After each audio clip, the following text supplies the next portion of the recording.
नमस्कार दोस्तों, पीसीएस अभ्यास के ऑनलाइन स्टडी प्लेटफॉर्म में मैं निशांत आप सभी का स्वागत करता हूं। और आज हमारी पहली क्लास होगी और पहली क्लास इस बैच की पीवाईक्यू संहिता बैच की आपकी रमन सर की जो इंट्रो क्लास थी वो आपको मिल गई होगी। तो इंट्रो क्लास का इंपॉर्टेंस ये होता है, एक तो हमें ये पता चलेगा कि हमारा आने वाले दिनों में जो सब्जेक्ट के प्रति हमारा समर्पण होगा वो किस टाइप का होगा। नेचर ऑफ द क्वेश्चन समझ में आते हैं कि हमको किस डायरेक्शन में जाके काम करना चाहिए। बेसिकली आप कभी भी यूपी पीसीएस मेंस के लिए बताता हूं, आप जिस टॉपिक को अप्रोच करो कोशिश करो एक बार पहले पीवाईक्यूज को अच्छे से समझो, उसके बाद से नेक्स्ट कदम आपका जो भी तैयारी का हो उसको करो। जब आप जैसे मैं अभी हिस्ट्री उठा रहा हूं तो मैं हिस्ट्री सब्जेक्ट से आपको दिखाने की कोशिश करूंगा कि पीवाईक्यू की भूमिका कितनी शानदार है और सिलेबस की इंपॉर्टेंस क्या है आपके मेंस में। पीवाईक्यू से देखोगे डायरेक्टली क्वेश्चंस आपके अब रिपीट होने स्टार्ट हो गया है, क्योंकि पहली बार पैटर्न कब बदला 2018 में। तो 2018 में जब पैटर्न बदला था तो कुछ क्वेश्चंस इन्होंने क्या किए, यूपीएससी से कॉपी करने स्टार्ट किए थे। तो क्योंकि यूपीएससी में 10 छोटे क्वेश्चंस आते हैं 150 वर्ड्स के, तो जो 150 वर्ड के क्वेश्चंस होते हैं उसमें किसी हिस्से को हटा के या उसी क्वेश्चंस को डायरेक्टली इन्होंने पूछना स्टार्ट किया अपने पेपर में। अभी भी वहां से कुछ कुछ चीजें कॉपी चल रही है, ऐसा नहीं कि नहीं है। लेकिन समय के साथ जब यूपी पीसीएस का खुद का अपना 5-6 सालों का अनुभव हो गया तो देखेंगे 18, 19, 20, 21, 22, 23, 24 आज 7 सालों का खुद का यूपी पीसीएस का अनुभव हो चुका है। 2018 में तो यूपी पीसीएस नहीं थी। यूपी पीसीएस जब प्रीलिम्स की हम बात करते हैं तो लगता है कि भाई कि 10 साल का पहले 2023 तक क्या था, अभी भी कि हम यार प्री अगर पीवाईक्यू देख लें तो हमारा काम हमको क्वेश्चन अच्छे अच्छे मिल जाएंगे। तो सोचो हम मेंस में ये काम क्यों नहीं कर सकते। मैं इसी क्लास में आपको दिखाऊंगा कि पहली बार नेचर ऑफ द क्वेश्चंस को समझने की कोशिश करेंगे, ठीक है। यहां पे सेकंड हम क्या समझेंगे कि भाई पीवाईक्यू में किन किन टॉपिक्स में, हिस्ट्री के किन किन टॉपिक्स को आयोग टारगेट कर रहा है, ठीक है, जहां हमको बेहतरीन काम कर लेना चाहिए, ठीक है, वो कर लेंगे। पीवाईक्यू के जो डायरेक्ट क्वेश्चन आ रहे हैं उनकी बेहतरीन फॉर्मेटिंग, उनकी एक बेहतरीन मॉडल आंसर और उस पर एक अच्छी समझ कि एक बेहतरीन आंसर कैसे लिखा जाए, ये सब चीजें हम अपने पीवाईक्यू संहिता की क्लास में देखते चलेंगे। आज लेक्चर 1 है तो हम सबसे पहले आपको एक बार 5 मिनट में सिलेबस दिखाएंगे, ठीक है, फिर पीवाईक्यूज के क्वेश्चंस दिखाते हैं और एक एक टॉपिक वाइज समझते चलते हैं कि हमारा आगे की रणनीति क्या होगी, कितनी क्लासेस में होंगी, कैसे होंगी। अब देखिए भैया, ये आपको एक बुकलेट आपके ग्रुप में पीवाईक्यू संहिता वाले ग्रुप में जाएगा। हालांकि ये बुकलेट हम अपने वहां भी शेयर कर देंगे, जो हमारा टेलीग्राम चैनल है पीसीएस अभ्यास का, आप वहां से भी जाके इस बुकलेट को डाउनलोड कर सकते हो। अराउंड आई थिंक 40 या 50 पेज की बुकलेट है।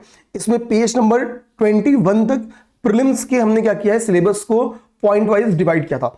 इसके बाद से मेंस के सिलेबस को डिवाइड किया, ठीक है। मेंस के सिलेबस डायरेक्टली सब्जेक्ट बेस्ड है, तो हमको क्या करना चाहिए, एक तो जो प्रीलिम्स के लिए इंपॉर्टेंट है ये मेंस के लिए सिलेबस पेज नंबर 22 से स्टार्ट है, तो आप वहां से उठा लेना, ठीक है, सिलेबस को। अब सिलेबस में आपको दिखाऊंगा कि डायरेक्टली पेपर में क्वेश्चंस सीधे सीधे आप देखोगे।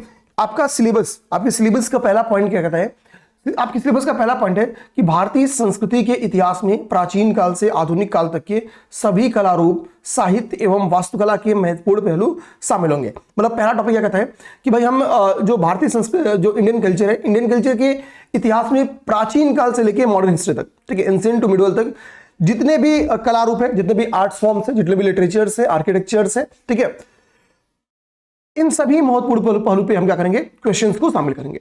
आप पीवाईक्यू उठाओ, अब देखो हमको कीवर्ड्स यूपी पीसीएस में डायरेक्टली कैसे पकड़ना है। भाई जो कीवर्ड्स दिए गए हैं ना पेपर आपके सिलेबस में, वहां से डायरेक्टली पीवाईक्यूज में क्वेश्चन उठा गया है।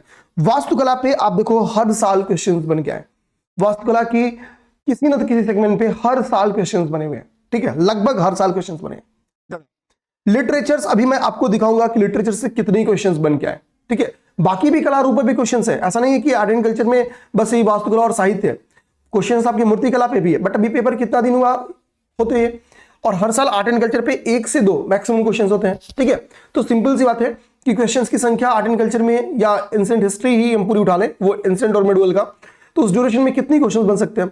तो सामान्यतया उसमें आपकी क्वेश्चंस बन के आने की संख्या 10 से 15 है, 10-15। तो इसी के लिए अभी सारे पहलू शामिल नहीं हो पाए, बट फिर भी जितने क्वेश्चंस बन गए हैं वो आगामी अप्रोच के लिए बेहद इंपॉर्टेंट है। मैं एक एक चीज आपको दिखाता हूं। चलिए इसके बाद से चलिए देखिए, मिडिवल हिस्ट्री की बात करेंगे, मॉडर्न हिस्ट्री की। तो मॉडर्न हिस्ट्री में सीधे से क्या करा है कि भैया 1757 में एक घटना हुई थी, आपको अगर याद हो तो बताओ कि भाई प्लासी थी या बक्सर थी, ठीक है। तो आफ्टर 1757 आप देखोगे कि जो ब्रिटिश रूल है वो इनडायरेक्टली भारत में स्टेबल हो जाता है। समय के साथ जब आपका जैसे जैसे चीजें आगे बढ़ेंगी वैसे क्या होगा कि ब्रिटिश रूल पूरी तरीके से भारत पे हावी हो जाएगा, और जहां पे ब्रिटिश रूल डायरेक्टली नहीं रहता है वहां पे इनडायरेक्टली विभिन्न ट्रीटीज के माध्यम से हो जाता है। तो सिंपल सी बात है, जब हमारे पे कोई रूल कर रहा है तो हम उनके अगेंस्ट भी जाएंगे, वो अपनी विचारधाराएं हम पे थोपेंगे, उसका इंपैक्ट हमारे पे पड़ेगा, उसका सकारात्मक भी पड़ेगा प्रभाव, नकारात्मक पड़ेगा। हालांकि ब्रिटिश रूल के जो इंपैक्ट थे वो मैक्सिमम नकारात्मक है, कुछ सकारात्मक प्रभाव है, क्योंकि व्हाइट मैन बर्डन थियरी वो लेके आते हैं कि भैया हम आपके समाज में कुछ सकारात्मक सुधार भी करेंगे। ऐसे में उन्होंने कुछ रिफॉर्म तो किए, बट ज्यादा उनके रिफॉर्म जो थे वो उनके हितों से, उनके खुद के हित से प्रभावित थे। अब देखिए, इसके बाद से आपका स्वतंत्रता संग्राम, ठीक है, और आपको फ्रीडम स्ट्रगल पे क्वेश्चंस आने हैं कि भाई कह रहा कि फ्रीडम स्ट्रगल के जितने भी स्टेजेस हैं, ठीक है, वेरियस स्टेजेस, यानी जो स्टेजेस हैं, विभिन्न चरण हैं, उन सभी चरणों में, ठीक है, क्योंकि स्वतंत्रता संग्राम का विभिन्न कई सारे फेजेस हैं। जैसे फॉर एग्जाम्पल हम देखें तो 1857 की हमने एक लड़ाई लड़ी, ठीक है, 1757 में से 1857 तक तो समझ जाओ कि हम लोग डायरेक्टली गुलाम थे, मतलब हमने बहुत ज्यादा कुछ विरोध भी नहीं किया। हालांकि कुछ चुटपुट विरोध किया हमारे किसानों ने और आदिवासी समाज के लोगों ने, लेकिन डायरेक्टली बहुत ज्यादा अदर वर्ग का पार्टिसिपेशन नहीं देखने को मिला था। कुछ चुटपुट हम कह सकते कि मिलिट्री रिवॉल्ट भी हुए क्षेत्रीय स्तर पे नाम मात्र का, लेकिन उसका कोई मतलब नहीं था। पहला ब्रॉड मूवमेंट कब हुआ? 1857 का। हालांकि उसमें भी एरिया क्या था? बेसिकली नॉर्दर्न एरिया था, उत्तरी जो भारत था वही था शामिल। साउथ तो पूरी तरीके से अछूता था, वेस्ट और ईस्ट, ठीक है, एक आध जगह कुछ चुटपुट थे भी, लेकिन साउथ तो पूरी तरीके से छुड़ा हुआ था। नॉर्थ के भी सारे एरिया में सब लोगों ने साथ नहीं दिया था, ठीक है। तो फ्रीडम स्ट्रगल का एक पहला फेज क्या हो गया? 1857 के बाद से कई सारे विचार भी है। प्रथम स्वतंत्रता संग्राम थी, कुछ लोग कहते हैं सैनिक रिवॉल्ट था, ठीक है। तो वो विचारों के ऊपर भी क्वेश्चंस बन क्या हुए हैं, अभी हम लोग देखेंगे। सेकेंड फेज क्या था भाई? समय के साथ हमने 1857 से कुछ लूप होल्स जुड़े। भाई क्या वो कारण थे जिसकी वजह से हम क्या हुए? हम हार गए। अंग्रेजों ने अपना लूप होल ढूंढा कि क्या वो कारण है जिससे हम लोग लगभग हारते हारते जीत गए, ठीक है। तो वो अपने में सुधार करेंगे, हम अपने में सुधार करेंगे। हमने एक सुधार रिफॉर्म क्या लिखा है कि भाई हमको पता चला कि हमारे में नेशन नामक वर्ड नहीं था, हमें नेशनलिज्म नहीं था, कोई एक नेशन नामक वर्ड के लिए लड़ नहीं रहा था, हमारी बात रखने के लिए कोई एक पार्टी नहीं थी, एक समूह नहीं था, ठीक है। हमारे पास कुछ ऐसे नेशनल लीडर्स नहीं थे। फिर हमने एक ऑर्गेनाइजेशन बनाया, नाम था Indian national Congress.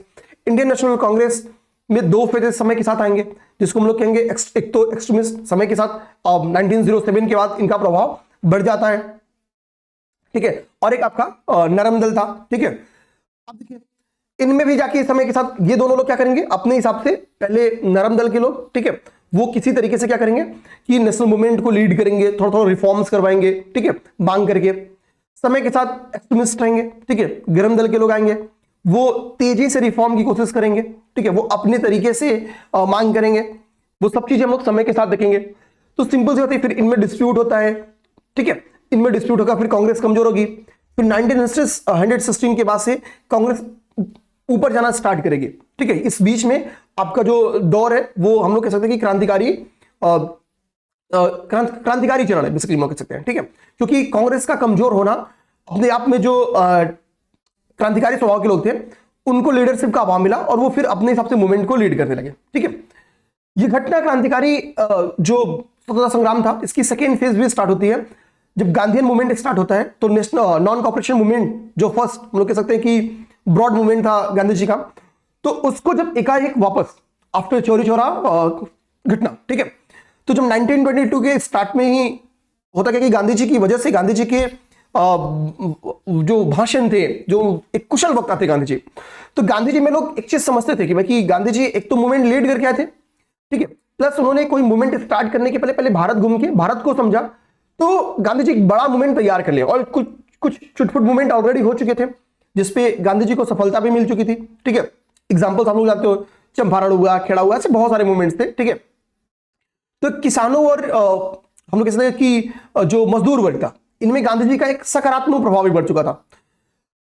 After non cooperation movement, जब मूवमेंट अपना विदा टारगेट अचीव किया जब वापस होगा, फिर देखने को क्या मिलता है कि एक फेज 2 क्रांतिकारी रिवॉल्यूशन का फेज 2 स्टार्ट होता है और ये जो फेज 2 है ये ऑर्गेनाइज्ड है, ठीक है, इसमें HSR आ रहा है, ठीक है। तो हमको कई सारे क्रांतिकारी लीडर्स से भी क्वेश्चन बन कर सकता है। क्यों? आप देखो यहाँ पे ध्यान से मेरे भाई, तो यहाँ पे आपकी सिलेबस में क्लियर एक चीज लिखी गई है। एक तो 1757 से 1947 की जो फेजेस है वो अभी मैं बता रहा था, फिर आगे गांधीयन फेज ही मैं समझा रहा था आपको कि गांधीयन फेज चलता है, और फाइनली 1942 में हम एक मूवमेंट स्टार्ट करते हैं, क्विट इंडिया मूवमेंट। और क्विट इंडिया मूवमेंट अपने आप में लास्ट सफल मूवमेंट है, और यहां से हमको देश को आजादी मिल जाती है। उन फेजेस को हमको रीड करना, उन पे क्वेश्चंस बन के आएंगे डिफरेंट फेजेस पे, और क्वेश्चन बन के भी आए। अभी आपको देखिए चीज दिखाऊंगा। इसके अंदर कोई क्या कर रहा है कि यहां पे अगर ध्यान से देखें, ठीक है, या देखिए कह रहा कि जो फ्रीडम मूवमेंट है, ध्यान, जो कह रहा कि जो फ्रीडम मूवमेंट है, ठीक है, उसमें जो विभिन्न लोगों ने अपना योगदान दिया, जैसे भगत सिंह पे क्वेश्चन ऑलरेडी बन के आ चुका है, तिलक जी पे क्वेश्चन बन के आ चुका है, ठीक है, तिलक जी पे क्वेश्चन बन गया, सर सैयद अहमद खान के ऊपर क्वेश्चन बन के आ चुका है। तो कई एरियाज पे ऑलरेडी क्वेश्चंस बनके, इंपॉर्टेंट पर्सनालिटीज के ऊपर क्वेश्चन बनके आ चुके हैं। गांधीयन मूवमेंट पे गांधी जी पे क्वेश्चन बन गया तो कोई बड़ी बात नहीं है, बिकॉज हमको एक तो पूरा का पूरा गांधीयन मूवमेंट पढ़ना ही होता है, पूरा का पूरा एक गांधीयन मूवमेंट का फेज ही है हमारा, जिसको हमको पढ़ना होता है, ठीक है ना। तो अब समझो बात, तो गांधीयन मूवमेंट क्या है, एक सेकंड बस टाइम दीजिएगा आप लोग, ये हमको वाईफाई बंद करना होगा, हाँ ठीक है, ताकि किसी का कॉल ना आए। ओके, तो गांधी मूवमेंट तुमको पढ़ना है, तो गांधी जी के ऊपर क्वेश्चंस है, तो वो कोई बड़ी बात नहीं है, क्योंकि एक पूरा का पूरा फेज ही है उनका। बट बाकी भी पर्सनालिटीज पे क्वेश्चन आ रहे हैं, तो हम यहां से समझ सकते हैं हमारे दिमाग में क्या जाता था नॉर्मली कि भाई की क्रांतिकारी जो गतिविधियां उनके ऊपर क्वेश्चन नहीं आ सकते, उन पर्सनालिटीज पे क्वेश्चन नहीं आ सकते। But last time Bhagat Singh ji पे क्वेश्चन पूछा गया, तो ये बताता है कि हमको पूरी अपने आप को क्या करना है, तैयार रखना है, ठीक है, इन चीजों को समझो। क्या पता नेक्स्ट टाइम, ठीक है, रविन्द्रनाथ टैगोर जी के ऊपर क्वेश्चन बाजे, क्योंकि रविन्द्रनाथ टैगोर जी का भी बड़ा सकारात्मक भूमिका है इंडियन नेशनल मूवमेंट में।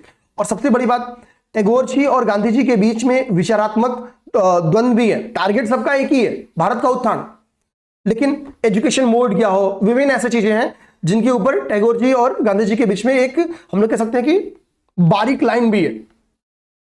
नेक्स्ट पर्सनालिटी डॉक्टर अंबेडकर साहब हो सकते हैं, ठीक है, वेरी इंपॉर्टेंट पर्सनालिटी। तो हमको अपने से रेडी रहना होगा कि भाई यहां पे पर्सनालिटी केवल लिखा नहीं है पेपर में आपके, पिछली अभी मैं सिलेबस आपको दिखाऊंगा, क्वेश्चंस आए हुए, आप देखो कई बार क्वेश्चंस बन के आ चुके हैं। ये आप देखो महत्वपूर्ण व्यक्ति और उनका योगदान। ओके, आप इसके पास देखिए फोर्थ नंबर पॉइंट, सीधा आपके डायरेक्टली क्या लिखा है, लिखा है कि पोस्ट इंडिपेंडेंस, जब स्वतंत्रता के पश्चात भारत में हमको होता है कि कई सारे प्रिंसली स्टेट्स में भारत डिवाइड था, ठीक है, और ऐसे में भारत का एक एकीकरण हम लोग कह सकते हैं यूनाइटेड स्ट्रक्चर बन सके जो आज का भारत है।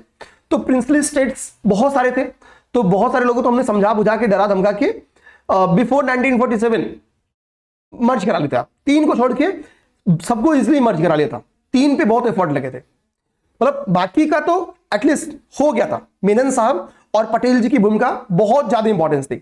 मेनन साहब कौन थे, तो पटेल जी के सचिव थे, ठीक है, उसमें गृह सचिव थे। तो पेपर में कभी पटेल जी की जगह अगर मेनन साहब की भूमिका पूछ दे तो कुछ नहीं करना है, पटेल जी की नाम की जगह आपको मेनन साहब का नाम लिख देना है और आंसर तैयार, ठीक है, सेम भूमिका है, 1% डिफरेंस नहीं है, ठीक है, ध्यान देना।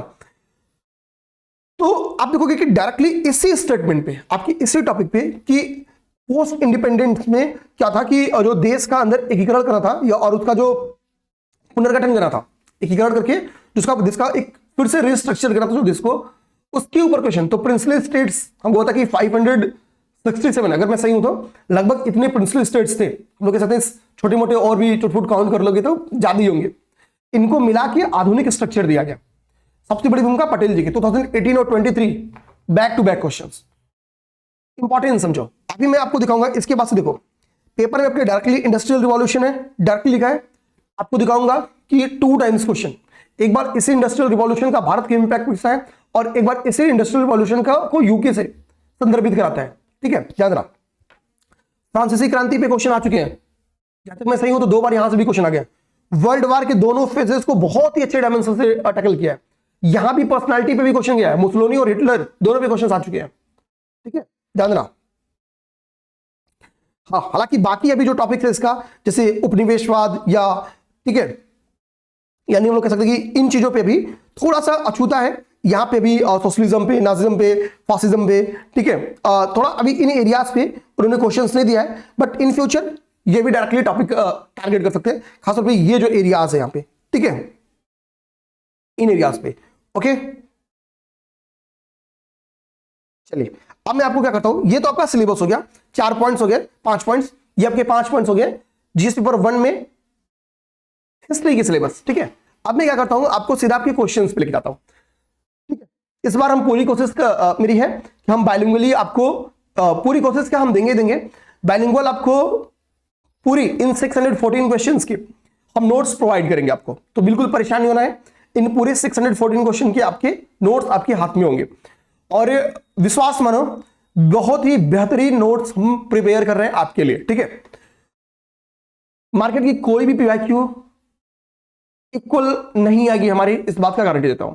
सबसे अपडेटेड जो करंट अफेयर रहेगा वो इंक्लूड करेंगे। क्वेश्चंस को क्लास लेने का फायदा बस ये है, आपको समझ में आएगा कि भाई हम देखो, मैं अगर नॉर्मली आपसे बोल दूं कि आपको पीवाईक्यू तैयार करना चाहिए तो बोल तो सब रहे हैं। ठीक है, और आपको भी पता है कि पीवाईक्यू की क्या इंपॉर्टेंस है, ऐसा नहीं कि मैं आपको बता रहा हूं तो आपको पता चल रहा है कि पीवाईक्यू की क्या इंपॉर्टेंट है। मेंस पीवाईक्यू की आप किसी भी मेंस लिख के आने वाले बंदे से पूछ लो कि सर क्या हमको मेंस पीवाईक्यू करके जाना चाहिए एग्जाम में, तो उसका रिप्लाई खुद आपको मिल जाएगा। और मुझे पता कि आप में खुद भी उतनी बुद्धिमत्ता है कि हम अगर खुद ही 2024 का पेपर उठाएं और पलट के देख लें तो हमको समझ में आ जाएगा कि हाँ भाई क्या इंपॉर्टेंस रख जाती है पीवाईक्यू का पेपर में। ध्यान देना, अब देखो पेपर में जिन जिन टॉपिक्स से क्वेश्चंस टच किए गए, सिलेबस तो हमने देख लिया। ठीक, अब देखो पहला जो सबसे फेवरेट, जो मेरे पुराने स्टूडेंट्स होंगे, ठीक है, अभी मैं क्वेश्चंस दिखाऊंगा तो मुझे पता कि आप इसमें से शायद ही कोई ऐसे क्वेश्चंस हो 2-3 जो मैंने पहले ना पढ़ाया। ठीक है, ध्यान देना। हम लोग आते हैं यहां पे इस टॉपिक्स को टच करते हैं। ठीक है, हड़प्पा सभ्यता, ठीक है, इंडस वैली सिविलाइजेशन। ठीक, पहले हम आपको इस तरह से एक चार्ट देंगे। अब देखिए इस चार्ट में हमने क्या किया है, टॉपिक वाइज कितने क्वेश्चंस आए, जैसे अभी हड़प्पन सिविलाइजेशन से एक क्वेश्चन आया था, लिटरेचर से कुल कितने क्वेश्चन आए, किस साल है, कितने मार्क्स में आए, इसका एक चार्ट बना दिया हूं। लेटर वैदिक पीरियड से क्या आया, एक मिसलिनियस भी क्वेश्चन आए थे। ठीक है, बेसिकली मौर्य और गुप्ता पीरियड के एंशिएंट इंडिया में हम देखेंगे कि यही दो मेजर भूमिका निभाते हैं डायनेस्टीज। फिर लेटर मौर्य और लेटर गुप्ता में भी भूमिका निभाई गई है और क्वेश्चन आ सकते हैं। ठीक है, जैसे पाल वास्तुकला वगैरह बहुत इंपॉर्टेंट एरियाज है। ठीक है, मंदिर लिटरेचर, मंदिर जो हम लोग कह सकते कि आर्किटेक्चर था, टेंपल आर्किटेक्चर्स, उस पर क्वेश्चंस नहीं आती है, मेरे पास शौक की बात थी, बट देखिए 2023 में ये भी क्वेश्चंस आपके सामने आ गया। ठीक है, ये सब क्वेश्चंस में कराया हुआ हूं। ठीक है, इसके पहले गुप्त काल को छोड़ क्यों कहते हैं, एक एक चीज। और विश्वास मानो कि जब मैं ये गेस कर सकता हूं और ये करा सकता हूं कि पेपर में क्या आ सकता है, तो आए हुए क्वेश्चंस को जिसके रिपीटेशंस के चांसेस है वो तो और बेहतरीन जरूरी कराएंगे। पीसीएस अभ्यास अब तक हमने एक भी ऐसा वादा नहीं किया जो पूरा नहीं किया और ईमानदारी से पूरा नहीं किया। ठीक है, हाँ ये आपकी किसी की शिकायत हो सकती है कि सर आपने कहा था 10 तारीख को पूरा होगा और खत्म हुआ 12 तारीख को, 15 तारीख को, ये मैं मान सकता हूं। ठीक है, क्योंकि बहुत सारी चीजें हम अनुमान नहीं लगा पाते कि भाई आने वाले ड्यूरेशन में क्या हो सकता है। जैसे अभी एक चक्रवात आ रहा है, ठीक है, आपको पता था कि आने वाला है थोड़ी देर पहले, ठीक है, एक लो प्रेशर एरियाज बना था और लोगों को खबर में आ गई। ठीक है, बट हो सकता फॉर एग्जांपल आप किसी चीज की खबर मार्च में शेड्यूल तैयार करते हो, आपको नहीं पता चलता। ठीक है, तो चीजें हैं जिंदगी में, थोड़ा सा इसी के लिए इधर उधर हो जाता है, परेशान नहीं रहना। 2-4 दिन गैप हो सकते हैं, बट हम पूरी कोशिश करेंगे कि आपकी एक भी गैप ना हो। ठीक है, ध्यान देना, अपने से हम पूरी कोशिश करेंगे एक सिंगल गैप ना हो। अब इसके बाद से देखो हमने ब्रिटिश रूल, ठीक है, एक बार गवर्नर जनरल से पूछना है। ठीक है, इसके बाद से जो आपका सोशल रिफॉर्म था 1857, एक एक चार्ट देखो कितनी प्यारी तरीके से। अब यही सब आप काम करते हैं, आपको इतनी, एक तो पता नहीं इतनी बेहतरीन काम करते हैं या नहीं, दूसरा फायदा नुकसान क्या था, टाइम। क्योंकि मेंस वालों के लिए सबसे बड़ी बात क्या है, आपका अगर मेंस है और आपका अगर मेंस नहीं भी है, देखो इस बैच का साथ अच्छी बात क्या है कि जिसका मेंस है उसके लिए तो बेहद इंपॉर्टेंट है, क्योंकि आप किसी भी साल मुख्य परीक्षा लिखो, इसकी इतनी इंपॉर्टेंस है। मैं लास्ट टाइम हमारे तो 2024 में आपको बता दूं कि आई थिंक अगर मैं ऑफलाइन और ऑनलाइन को ऐड करूं तो 130+ ही लोग थे जो पेड बैचेस में टेस्ट सीरीज में थे केवल। ठीक है, डेली आंसर राइटिंग बैच की हम बात करें तो फिर तुलना ही नहीं है। लाइक मेरा मानना कि लगभग 400-350 लोग तो मिनिमम थे। ठीक है, इतनी, ये लास्ट 2024 की बात बोल रहा हूं, और मेंटरशिप बैच की तो बात ही छोड़ दो, ये इतनी मैं पेड कोर्सेज की बात कर रहा हूं। तो नो डाउट 24 में हमने प्लेटफॉर्म अपनी पहली बार ओपन किया पीसीएस अभ्यास, और 2024 में ये सपोर्ट इसलिए था क्योंकि लोगों को हम लोग पे अच्छा ट्रस्ट था। तो एक साल तो अब तो बीत चुका। ठीक है, अब तो हमने और भी ज्यादा रिफॉर्म कर लिया, चीजों में जो हमारे पास कंटेंट नहीं थे, हमने वो पे और अच्छा काम किया ताकि हमारे पास और अच्छी चीजें आ सके। ठीक है, अब हमने बहुत ही शानदार काम कर लिया है। किसी को कहीं भी आने वाला जो भी मेंस है 2025 का 2026 का, कहीं भी किसी को दिक्कत नहीं आएगी, विश्वास मान के आप लग सकते हैं हमारे साथ। देखो मेरा मानना है कि आप मिला भी लेना, पेपर में आपके डायरेक्टली पीवाईक्यू से 25% क्वेश्चंस फंस जाते हैं, 25% डायरेक्टली। अब एक चीज समझो, आपको 800 मैं अगर मानूं, अभी तो 5-6 मानो नया है मेरे भाई, बट 5-6 में भी चूंकि 2-2 क्वेश्चंस हर साल बन के आए हैं पेपर में 1-2-3 में, तो 1-2-3 में अगर बन के आया, माने कि एक साल में 6 क्वेश्चंस ऑलरेडी बन के आए थे और 6 साल पहले जो चला था उसमें जीएस 5-6 नहीं था, तो 36 क्वेश्चन ऑलरेडी यूपी स्पेशल पूछे जा चुके थे पहले ही। ठीक है, तो फिर लोग कह सकते हैं कि लगभग 36 क्वेश्चन पहले हो चुके, 40 क्वेश्चन अभी, तो 76 क्वेश्चन तो यहां भी है 5-6 में भी। ठीक है, परेशान नहीं होना है, वो हम लोग भी कर लेंगे। 1, 2, 3, 4 की बात करें तो इतने % क्वेश्चन डायरेक्टली रिपीट करते हैं, डायरेक्ट यानी 200 मार्क्स क्वेश्चन अभी क्या हो रहे हैं, डायरेक्ट रिपीट कर रहे हैं। क्या हम इनमें 60% टू 65% का स्कोर नहीं कर सकते इन 200 मार्क्स में? इन 200 मार्क्स की बात करूं मैं। ठीक है, तो सिंपल सी बात है, अगर हम यहां पे स्कोर अच्छा कर लें तो यहीं से हमारा 120 to 130 मार्क्स मिनिमम हम यहीं से इतने से ही कवर कर सकते हैं डायरेक्टली जो हमारे पेपर में आएंगे। इसके बाद अगर मैं बात करूं कि थीम बेस्ड क्वेश्चंस का मैं मतलब आपको समझाने की कोशिश करूंगा। फॉर एग्जांपल, ठीक है, फॉर एग्जांपल क्या, अभी मैं इसको थीम बेस्ड क्वेश्चंस का मैं डायरेक्टली आपके आई हुए क्वेश्चन से समझाऊंगा तो ज्यादा समझ में आएगा। थीम बेस्ड क्वेश्चन का मतलब ये होता है कि एक टॉपिक है और हमने उस टॉपिक को तैयार किया। फॉर एग्जांपल मैं आपको बताऊं कि ब्रिटिश रूल भाई, ब्रिटिश रूल का क्या इंपैक्ट रहा भारत पे, तो दो चीजें हैं भाई, इधर स्पेस का मैं तो पॉजिटिव देते हैं और इधर स्पेस ज्यादा तो निगेटिव देते हैं, क्योंकि ज्यादा इंपैक्ट तो निगेटिव ही है। ठीक है, पॉजिटिव इंपैक्ट ठीक है, हम थोड़ा सा कह सकते हैं कि कुछ कारखाने, नए कारखाने कुछ लग गए। ठीक है, थोड़ी बैंकिंग सिस्टम डेवलप हुई। ठीक है, रेलवे सिस्टम डेवलप हुई, कम्युनिकेशन के साधन टेलीग्राफ वगैरह डेवलप हुआ। ठीक है, तो हम कुछ इन चीजों पे अपना व्यूज रख सकते हैं। कहीं ना कहीं ब्रिटिश गवर्नमेंट ने सोशल रिफॉर्म भी किया, कुछ ऐसा था जैसे सती प्रथा वगैरह, दास्ता प्रथा, इनको बैन करने की पूरी कोशिश की। तो ये कुछ अपनी पॉजिटिव टर्म्स हो गए, बट निगेटिव तो हर टर्म्स में, सोशली भी, रिलीजियस भी, इकोनॉमिकल भी, पॉलिटिकल भी, एडमिनिस्ट्रेटिव भी, हर टाइप के निगेटिव पॉइंट्स है। जैसे तो प्रभाव, मैं जब इसको कराता था तो मैं सिंपल से बात क्या पढ़ेंगे भाई कि हम एजुकेशन पे क्या इंपैक्ट पड़ा, क्योंकि भाई हमको पता है कि आप अभी जस्ट प्रीलिम्स दी हो कि भाई एक बार एक साल 1 लाख रुपए मिले थे और वो 1 लाख रुपए किस मीडियम पे खर्च होंगे ये डिसाइड करने में 10 साल लग गया। हम अभी अपनी गवर्नमेंट से एक महीने 6 महीने में सवाल पूछ रहे थे ना, सोचो 10 साल लग गए इस बात को डिसाइड करने में कि भैया जो 1 लाख रुपए मिल रहे हैं भारतीय एजुकेशन सिस्टम पे खत्म करने के लिए, वो किस मीडियम पे खत्म होंगे। मीडियम डिसाइड होने में 10 साल लग गए थे। तो एजुकेशन का क्या इंपैक्ट पड़ा भारतीय समाज पे, तो इसका पॉजिटिव इंपैक्ट भी है और इसका निगेटिव इंपैक्ट भी है, क्योंकि मंशा तो निगेटिव ही थी। ठीक है, तो दोनों इंपैक्ट रहा और ये क्वेश्चंस बन क्या है, और मैं ये मेरा सबसे फेवरेट क्वेश्चंस में से एक था। ठीक है, अब हम लोग बात करें इसके आगे, ऐसे बहुत से, यानी ब्रिटिश रूल का क्या इंपैक्ट पड़ा भारत पे, तो सोशल इंपैक्ट्स भी क्वेश्चन बन के आए हुए हैं, हर एक डायमेंशन में क्वेश्चन बन के आया हुआ है, आपको दिखाऊंगा।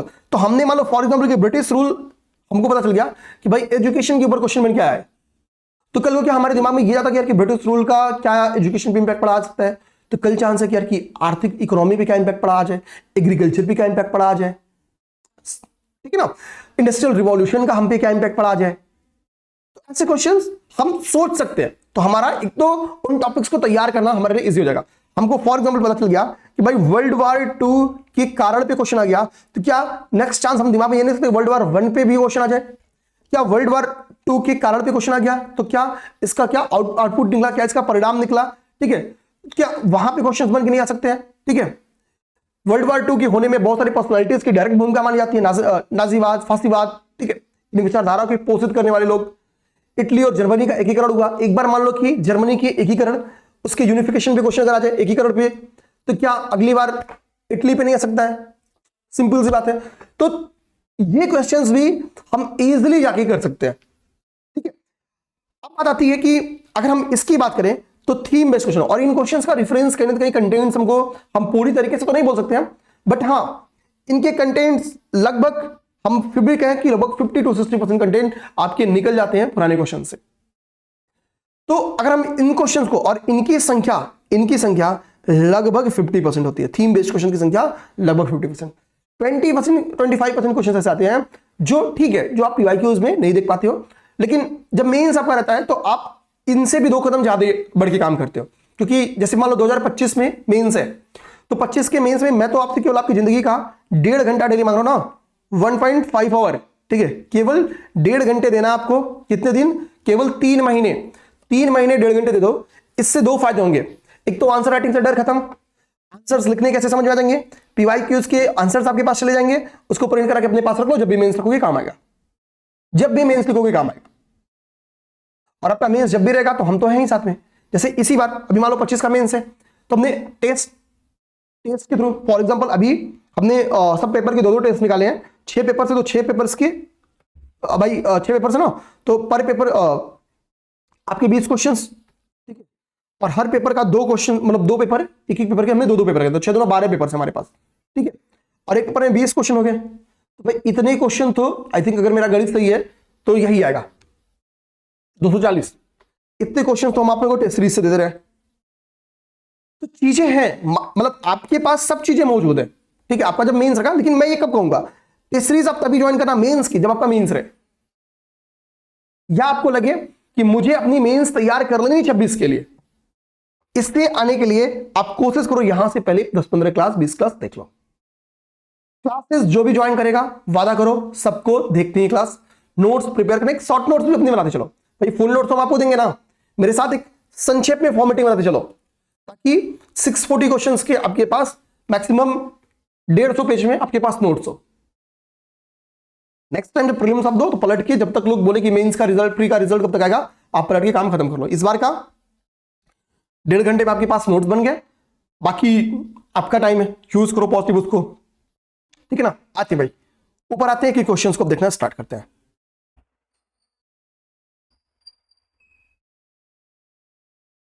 देखो क्वेश्चन नंबर 1 आपका हड़प्पन सिविलाइजेशन से क्वेश्चन था, और वो क्वेश्चन बहुत ही प्यारा क्वेश्चन था। वो हड़प्पन सिविलाइजेशन के टाउन प्लानिंग के ऊपर क्वेश्चन दिया था। हमको पता कि वर्ल्ड की जो फर्स्ट टाउन प्लानिंग थी वो भारत की टाउन प्लानिंग थी, जिसको हम लोग कहते हैं इंडस वैली सिविलाइजेशन का टाउन प्लानिंग, ठीक है, one of the best town planning भाई। इस टाउन प्लानिंग से आप आज भी सीख सकते हो, ठीक है। अब जो नए प्लांट शहर बनते हैं ना, जो नियोजित शहर बन रहे हैं, जो बसाए जा रहे हैं शहर, वो कहीं ना कहीं उन हड़प्पा से उन चीजों को सीखे हुए हैं। आप देख रहे हो ना कि भाई पकी हुई ईंटों के, मतलब भाई अब तो ईंटी की जगह हम लोग कह सकते कि गिट्टी के नालियां बन रही हैं, उनको ढके गए हैं, ऊपर से मेन होल्स बनाए गए हैं ताकि जाम ना हो नालियां। मेन होल्स शहरों में सफाई होती है, ठीक है, याद करिए, नहीं सफाई होती तो अर्बन फ्लड्स की समस्या देखने को मिल जाती है। ये सारी टेक्निक आपको हड़प्पन सिविलाइजेशन में देखने को मिलेगी, इससे ज्यादा देखने को मिलेगी, उत्कृष्ट देखने को मिलेगी आज की तुलना में। और उसकी तुलना में अगर समय काल के हिसाब से अध्ययन करो भाई, हम लगभग 6000, 5000, 5500, 6000 साल पहले की बात कर रहे हैं, तो आपको लगेगा यार क्या गजब के लोग थे, ठीक है। नेक्स्ट आइए, मैंने आपको दिखाया लिटरेचर डायरेक्टली आपके सिलेबस में लिखा था। आप देखो लिटरेचर पे कितने क्वेश्चन है, 1 question, 2 question, 3 question, 4 question, 4 question आपके डायरेक्टली लिटरेचर में मेरे भाई, 4 क्वेश्चन। अब देखो लिटरेचर पे क्या क्वेश्चन है, ठीक है। हम एक देखो आपकी 2023 में क्वेश्चन बन गया, ठीक है, तो चलो हम लोग 18 से बात करते हैं ना। 18 में क्वेश्चन आपके जो आया था वो बौद्ध लिटरेचर के ऊपर क्वेश्चन बन गया था, बौद्ध लिटरेचर के ऊपर। भाई विश्व शांति की स्थापना में बौद्ध साहित्य की क्या भूमिका है, ठीक है। भाई मध्यम मार्ग के प्रणेता थे भगवान बुद्ध, ठीक है। तो एक तो बौद्ध लिटरेचर, और बौद्ध लिटरेचर, यहाँ पे बौद्ध लिटरेचर का परिचय नहीं पूछा आपको कि भाई आपको बौद्ध लिटरेचर कौन कौन से बताना है, उनकी भूमिका, ठीक है, उनकी क्या भूमिका है, उनका क्या कंट्रीब्यूशन है, ठीक है, विश्व शांति की स्थापना में, वर्ल्ड पीस के क्रिएशन में उनकी क्या कंट्रीब्यूशन, क्या भूमिका है। ये सिंपल से क्वेश्चन था, 125 वर्ड में आपको आंसर करने थे, ठीक है। अच्छा भाई सेकंड आ जाओ, आगे आ जाओ। वैदिक एजुकेशन सिस्टम के ऊपर क्वेश्चन था कि वैदिक एजुकेशन सिस्टम की एक तो विशेषताएं बतानी थी भाई कि क्या उसकी विशेषता थी, एक एक चीज क्या इसकी विशेषता थी, खैर हम लोग उसको क्लास में देखेंगे, अभी हम लोग बस समझते चलते हैं। ठीक है, यानी एक बार बौद्धालय टीचर उठाया तो उसके बाद से कहीं ना कहीं वैदिक पीरियड गया, और वैदिक पीरियड में भाई हमको वैदिक शिक्षा की हमको जानकारी कहां से होती है, वैदिक लिटरेचर से जानकारी होती है भाई किनको एजुकेशन की प्राप्ति थी, किनको नहीं थी, कैसे कैसे समय के साथ वुमेन्स बाहर हुई एजुकेशन से, वो सब चीजें लेटर वैदिक पीरियड में पता चलती है। लेकिन जब हम वैदिक की बात करते हैं तो वैदिक में हम लोग लेटर वैदिक और ऋग्वैदिक दोनों पीरियड को ऐड करते हैं। जब बात वैदिक की करेगा तो ऋग्वैदिक और लेटर वैदिक दोनों आएगा, यानी हम कह सकते हैं कि लगभग 1500 बीसी से लेके 600 या 500 बीसी तक की हिस्ट्री ये आपकी वैदिक पीरियड की है, लगभग 1000 ईयर की, लगभग सही ना 1001 सालों की ये इतिहास है आपका। इसमें प्रारंभिक कुछ इतिहास आपका ऋग्वेद का है जिसमें केवल एक ही लिटरेचर था, ऋग्वेदा, पहला ऐतिहासिक साक्ष्य, हिस्टोरिकल पहले एविडेंस हमको बताओ कौन सा है, वो ऋग्वेदा है। और ऋग्वेद ने समाज की, आपको सभी वैदिक साहित्यों ने समाज के सभी पहलुओं पर चर्चा किया, सोशल, इकोनॉमिकल, ठीक है, पॉलिटिकल, कबायली सिस्टम था, ठीक है, एक एक चीजों पे कैसे कैसे कबायली सिस्टम आपके कन्वर्ट होता है, ये जो किंगडम बेस्ड सिस्टम्स है इनमें कैसे कन्वर्ट होता है, कैसे जन से जनपद बनते हैं और जनपद से महाजनपदा का निर्माण हो जाता है, एक एक बातें, एक फ्लो है उनसे तैयार होती है। इकोनॉमिकल चेंजेस कैसे आए, कैसे हमने एग्रीकल्चर से ट्रेड पे चेंजिंग करना स्टार्ट किया, या बेसिकली पशुपालन से हमने कैसे एनिमल हस्बेंड्री से कैसे हमने एग्रीकल्चर शिफ्ट किया, एग्रीकल्चर से हमने कैसे अपना हम लोग कहते हैं कि कॉमर्स या बिजनेस जो भी कह, ठीक है, ट्रेड, वहां पे हमने खुद को शिफ्ट किया। तो एक एक पॉइंट्स पे चर्चा करते हैं अपनी कौन, वेद या उस समय के लिटरेचर, वैदिक लिटरेचर बोल देते हैं। तो उन्हीं वैदिक लिटरेचर से हमको उस समय के एजुकेशन सिस्टम के बारे में कुछ पता चलता है, उनके ऊपर क्वेश्चन था। और हमेशा क्या ऋग्वैदिक पीरियड से उत्तर वैदिक पीरियड में क्या एक चेंजेस आए, इसकी क्वेश्चंस बन के आते हैं, ठीक है। और उसी एक छोटा हिस्सा है कि क्या व्यवस्था थी आपके वैदिक पीरियड में एजुकेशन की, वो एक छोटा सा पॉइंट उठा के आपसे क्वेश्चन दिया हुआ था, ठीक है, ध्यान रखो। अच्छा, करा कि वर्तमान में इसकी जो सार्थकता है, इसकी वर्तमान में क्या प्रासंगिकता है, इसके ऊपर आपसे क्वेश्चन था, प्रेजेंट के हिसाब से इसकी क्या सिग्निफिकेंस है, ठीक है।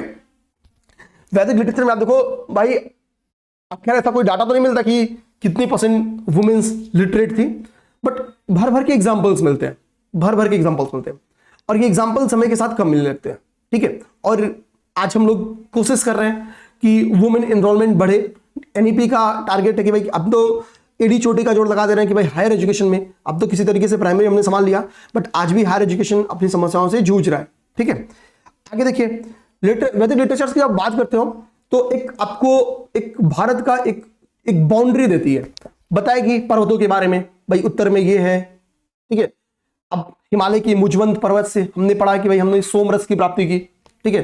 विभिन्न रिवर्स का नाम पढ़ा है, अफगानिस्तान की कुबा और खुरमू याद करो, ठीक है। डिजर्ट्स, जो सूखा क्षेत्र, शुष्क क्षेत्रों की बात की गई है, ठीक है। तो विभिन्न एरियाज की बात की गई है, तो भौगोलिक सीमाओं की भी बात है, ठीक है, भौगोलिक विशेषताओं की बात है, ओके। ऋग्वेद में तो खैर जो समुद्रम टर्म्स मिलता है, खैर उसका ऐसा कुछ समुद्र से लेना देना नहीं था, क्योंकि उसमें जो सप्त सिंधु प्रदेश था, ठीक है, वो पंजाब वाला पूरा बेल्ट, वो वहां पे कई सारी रिवर्स थी, तो हो सकता कि वो अपना जब विकराल रूप धारण करती तो उनके लिए वो समुद्र ही था, ठीक है, क्योंकि ऋग्वेद का ऐसा कोई विस्तार समुद्र तक नहीं माना जाता है। लेकिन लेटर वैदिक पीरियड में विस्तार हो गया तो समुद्र की चर्चा मिलती है, लेकिन समुद्रम वर्ड तो आपकी ऋग्वेदा में भी है, तो भौगोलिक विशेषताओं की चर्चा आपकी वैदिक साहित्यों में भी है, ठीक है। उसके ऊपर क्वेश्चन आया तो देखो, एक बार वैदिक साहित्य में कि एजुकेशन सिस्टम, वैदिक ड्यूरेशन में एजुकेशन सिस्टम, मतलब वैदिक साहित्यों में उन बात की चर्चा होगी, ठीक है। एक बार क्या जियोग्राफिकल इंफॉर्मेशन देती हैं, एक बार कह रहे चलो भाई बता ही दो वैदिक साहित्य कितने हैं, वैदिक साहित्यों का एक इंट्रो दे दो, तो चलो एक तो सबको पता भाई 4 वेद है, लेकिन 4 वेद ही तो केवल वैदिक साहित्य नहीं है। जब हम वैदिक साहित्य की बात करते हैं तो वैदिक में मैंने पहले ही आपसे बोला, ऋग्वेद के मतलब ऋग्वैदिक पीरियड के साथ साथ हम लोग लेटर वैदिक पीरियड भी जाते हैं। हम लोग चारों वेद के अलावा उनके ब्राह्मण हुए, उनके आरण्यक हुए और उनके उपनिषद हुए, हमको ये पूरा देखना होता है और इनका परिचय आपको देना था। 8 नंबर का क्वेश्चन था, 125 शब्द लिखना था, 20 शब्द इंट्रो, 20 शब्द कंक्लूजन, 40 माइनस कर दो, आपको 80 शब्द में 85 शब्द में आंसर लिखना था, और एग्जाम्पल से कम 10 है, ठीक है।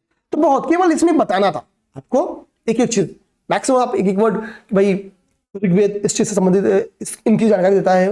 लिटर वैदिक पीरियड, सॉरी, सामवेद इसकी जानकारी देता है। अथर्ववेद इसकी जानकारी देता है। ठीक है, ब्राह्मण ग्रंथ ये थे। ठीक है, इस चीज की इंफॉर्मेशन देता है, ये ब्राह्मण ग्रंथ है। ठीक है, फॉर एग्जाम्पल हम तो खैर सब इन डिटेल समझेंगे, तो एकदम परेशान नहीं होना है, बस एक एक चीज की इंट्रो देखो। और एक देखो कितना प्यारा सा एक क्वेश्चन बनाया, आगे चल गए, लिटरेचर्स को कंबाइंड किया। बोला भाई अब बहुत वैदिक वैदिक हो गया, एक बार बौद्धिज्म पूछ लिया, एक बार ये पूछ लिया। अब ये क्वेश्चन देखो क्या क्वेश्चन है, कह रहा है भारतीय प्राचीन भारतीय इतिहास के अध्ययन के लिए साहित्यिक स्रोतों का परिचय दीजिए। इंट्रोड्यूस द, ठीक है, ये देखो यहां पे कह रहा है कि भारतीय प्राचीन भारतीय इतिहास के अध्ययन के लिए, ठीक है, जो अपने साहित्यिक सोर्स हैं, ठीक है, जो लिटरेरी सोर्सेज है, ठीक है, introduce the literary sources for the study of ancient Indian history. तो क्या भाई कि समझे ना कि एंशिएंट इंडियन हिस्ट्री के जो हमारे साहित्यिक सोर्सेज है। अब यहां पे फिर टर्म्स का खेल है मेरे भाई। देखो यहां पे क्या लिखा है, यहां पे वैदिक साहित्य लिखा है क्या, कहीं नहीं लिखा ना। अब जैसे मैंने अब क्या बोला, थीम बेस्ड क्वेश्चन। जैसे देखो आपने पीवाईक्यूज पढ़ा, ये 2024 का क्वेश्चन है, 24 का, तो 24 का क्वेश्चन है, तो आपने अगर पीवाईक्यू लगा के गए थे तो आपने बौद्ध लिटरेचर तो पढ़ लिया होगा, बौद्ध लिटरेचर पढ़ा होगा। अगर पिछली बार किसी ने पीवाईक्यू किया, आपने वैदिक लिटरेचर कर लिया, वैदिक लिटरेचर कर लिया। अब इसमें साहित्यिक स्रोतों में ऐड क्या करना है, इसमें कुछ नहीं ऐड करना है, बस जो ट्रेवलर्स जो आए थे, जो फॉरेन ट्रेवलर्स थे, फॉरेन जो ट्रेवलर्स थे, तो उनकी यात्रा वृत्तांत है, सीयू की, बहुत सारे ऐसे ना, किताबुल हिंद, ऐसे बहुत से इंफॉर्मेशन, इंडिका, उनके बारे में यहां पे लिख सकते हैं, एक दो एग्जांपल। 8 नंबर का तो क्वेश्चन है, समझना बात को। इसमें हमको क्या थोड़ा सा धर्मेतर साइंस भी, मतलब धर्म जो धार्मिक रिलीजियस बुक्स हैं उनसे हट के, जैसे बहुत सारी सी लव स्टोरीज भी हैं, ठीक है, बहुत सारी ऐसी आत्मकथाएं भी हैं, ठीक है, एडमिनिस्ट्रेशन के ऊपर बहुत सी बुक्स लिखी है, फॉर एग्जांपल अर्थशास्त्र, ठीक है, गार्गी संहिता, ठीक है, तो बहुत इंफॉर्मेशन है ना। हमको बस एक दो पॉइंट्स ऐड करना था इसमें। 50% काम हमारा तो ऊपर से चलता ना, इनके बारे में मैक्सिमम जानकारी हमको ऊपर मिल गई थी, ये 2024 का क्वेश्चन है। जब हम 2023 में वैदिक साहित्य का परिचय आया क्वेश्चन, तो वैदिक साहित्य में क्या क्या लिखना हमको पता है, किन किन चीजों को शामिल करना है। बट हम जब ऊपर देखें तो 2021 में भी तो वैदिक साहित्य पे क्वेश्चन आया था, एटलीस्ट उस समय ऋग्वेद फलना ढंका में क्या क्या चीजें, एटलीस्ट उनका नाम तुमको पता था, उनके एग्जाम्पल बता रहे थे। अगर हमने पीवाईक्यू 21 का सॉल्व किया था तो 23 का ये क्वेश्चन लगना बड़ा इजी था। इसी तरीके से 24 के क्वेश्चन का भी रेफरेंस मिल गया, समझो बात को।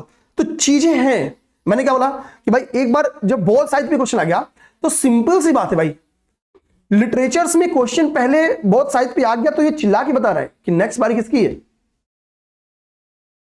समझ गए? हाँ ठीक है, तो ये पूरी बातें थी। अब लोग आते हैं लेटर वैदिक पीरियड में। लेटर वैदिक पीरियड में भाई लेटर वैदिक के जो मैक्सिमम क्वेश्चंस क्या सकते हैं, लेटर वैदिक की जो लिटरेचर्स है वो तो ऑलरेडी वैदिक साहित्य में क्वेश्चन आ चुका है। अगला इंपॉर्टेंट क्या है कि लेटर वैदिक पीरियड में एक खोज होती है, बहुत इंपॉर्टेंट खोज है, वो खोज है आयरन की, लोहे की खोज है। लेटर वैदिक पीरियड के पहले कभी आपका लोहा नहीं पाया गया। Atranji Khera is the first example.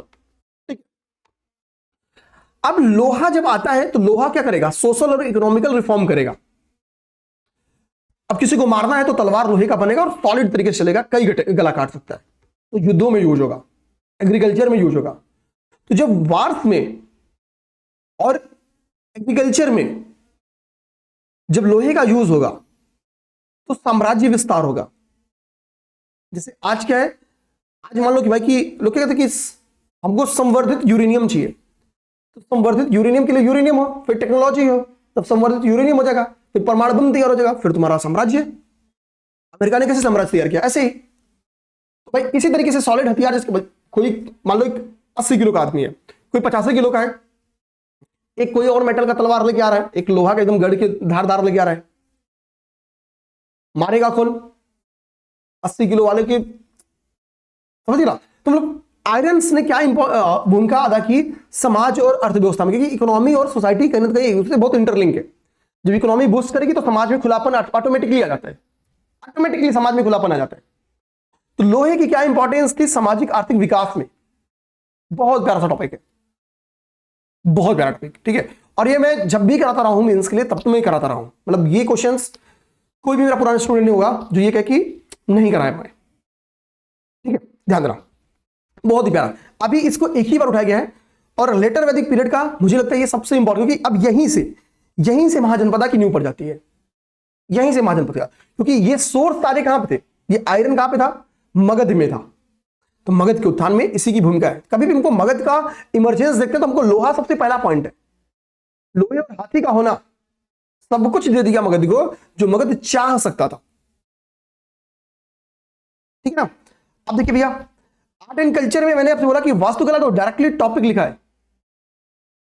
ठीक है, अब देखिए क्वेश्चन, गुप्ता पीरियड में 2021 में क्वेश्चन देता है कि गुप्त काल में विज्ञान एवं प्रौद्योगिकी के विकास में प्रकाश डालिए। गुप्ता पीरियड को हम लोग गोल्डन एज के नाम से जानते हैं। क्यों? क्योंकि गुप्ता पीरियड में लिटरेचर्स बहुत आगे गया, साइंस टेक में गुप्ता पीरियड बहुत आगे गया, इकोनॉमी में बहुत आगे गया, स्वर्ण सिक्के याद करो गुप्ता पीरियड में दिनार काफी ज्यादा पाए गए हैं। तो हम कह रहे हैं मान लो मेरे घर में तुम सेलेक्ट हो, ठीक है, सेलेक्ट हुए और हमारे घर पे रेड मारे, अब मेरे यहां से सोने के सिक्के बरामद हुए, रमन सर के घर से मानो चांदी के सिक्के बरामद हुए, तो धनी कौन? निशान सर की रमन सर। तो सिंपल सी बात है, मेरे घर अगर सोने के सिक्के मिल रहे हैं तो ये लिख के लो कि मैं उनसे धनी हूं, मेरी अर्थव्यवस्था उनसे अच्छी है। फिर चांदी का सिक्का दिखाता है कि उनकी अर्थव्यवस्था डिक्लाइन कर गई है। तो गुप्ता में दिनार का मिलना बताता है इकोनॉमी बूस्ट किया। इकोनॉमी ऐसे कोई लाके पैसा देता थोड़ी ना है, ट्रेड बढ़ा होगा। तो चूंकि सभी सेक्टर में गुप्ता पीरियड ने बहुत अच्छा किया, इसलिए हम लोग गोल्डन एज के नाम से जानते हैं। उसी में एक हिस्सा है साइंस टेक का। तो पूछा भाई साइंस टेक में क्या विकास हुआ? गणित हो, ज्यामिति हो, एक खगोल हो, ठीक है, एक रसायन विज्ञान हो, सभी एरिया में गुप्ता पीरियड में काम हुआ। और एक एग्जांपल सेट हुआ, उसके ऊपर क्वेश्चन था ये। इसी 21 के क्वेश्चन को देखो 22 में क्या प्यारा सा रिलेट किया है और पूछा भाई गुप्ता पीरियड को गोल्डन एज ही क्यों कहते हैं? और गोल्डन एज कहने का एक रीजन क्या है? क्योंकि गुप्ता पीरियड ने साइंस टेक में क्या किया था? ग्रोथ किया था। तो भाई हमारे आंसर का एक हिस्सा किसने दे दिया? पुराने क्वेश्चन ने। इंपॉर्टेंस समझना, इस क्वेश्चन का 2022 के इस क्वेश्चन का एक्चुअली रेफरेंस का एक हिस्सा यहां से मिल गया, आपका काम बन गया। पीवाईक्यूज की इंपॉर्टेंस यही है मेरे भाई, यही है। बस थोड़ा होशियारी से हमको करते चलना है। ठीक है भाई। अब एंशिएंट में दो बड़े डायनेस्टीज थी। गुप्ता के पहले मौर्य थी। मौर्य ने भी स्थापत्य कला का एक एग्जाम्पल सेट किया। तो मौर्यकालीन स्थापत्य के ऊपर, मौर्यकालीन जो आर्ट्स एंड आर्किटेक्चर्स थे, तो मौर्यकालीन आर्ट एंड आर्किटेक्चर्स के ऊपर क्वेश्चंस बन के आ गए। अच्छा, गुप्ता पीरियड की दो और भी विशेषताएं। सबसे पहले मंदिर स्ट्रक्चर का निर्माण गुप्ता पीरियड में नहीं हुआ। स्ट्रक्चरल मंदिर की बात बोल रहा हूं, खुले मंदिर, ईंटों से, जैसे फॉर एग्जांपल दशावतार मंदिर। अब लोग समझते एक बात यहां से, हालांकि गुप्ता पीरियड कभी हम लोग गोल्डन एज से वो करते हैं, इसका नेगेटिव पॉइंट भी गुप्ता पीरियड का एक ही है कि इसी ड्यूरेशन में अछूत वर्ग का भी जन्म होता है। गुप्ता पीरियड में अछूत का जो कॉन्सेप्ट था वो गुप्ता पीरियड तक नहीं था, मतलब गुप्ता पीरियड के स्टार्ट तक नहीं था। गुप्ता पीरियड जब थोड़ा सा आगे बढ़ता है ना, तब अछूत वर्ग का कॉन्सेप्ट आता है। वैदिक एंड लेटर वैदिक पीरियड देखेंगे ना तो मतलब जबरदस्त, मतलब अगर वैसी सोसाइटी एक बार फिर तैयार हो जाए ना तो फिर भारत को कुछ नहीं करना है, अच्छे से काम करना है। मतलब सोशल टकराव खत्म, सोशल टकराव एकदम खत्म। ठीक है, तो हम कहते हैं ना कि हमको अपनी पुनर्वापसी करनी है, तो सबके लिए चैलेंज है। दम है तो बन के दिखाओ, चले जाओ वैदिक पीरियड सा करके दिखाओ समाज।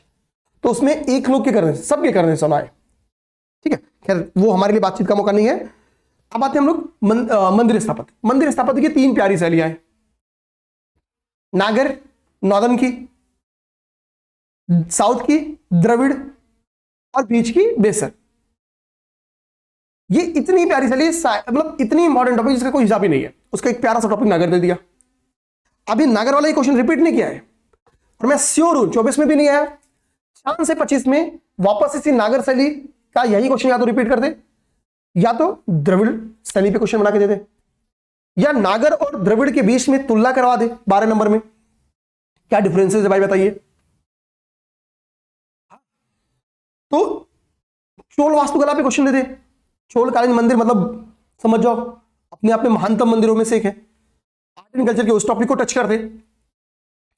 तो हमको बस इस क्लास का हमारा यही फायदा रहेगा कि हम एक एक चीज को रिलेट करेंगे। ठीक है, आते भाई इस टॉपिक को समझेंगे। फिर उसके बाद संगम पीरियड। संगम पीरियड से भी एक ही क्वेश्चन है, संगमकालीन संस्कृति से। ठीक है, प्राचीन भारत का इसके बाद से एक इंपॉर्टेंट बात ये, ऊपर की बहुत सारी पॉइंट्स को हमने देखा, वो पॉइंट्स में हमने भाई गुप्ता पीरियड को हम स्वर्ण कहते हैं, वहां से कुछ पॉइंट्स निकले, वैदिक पीरियड से कुछ पॉइंट्स निकले, हड़प्पा पीरियड पड़ा वहां से कुछ पॉइंट्स निकले।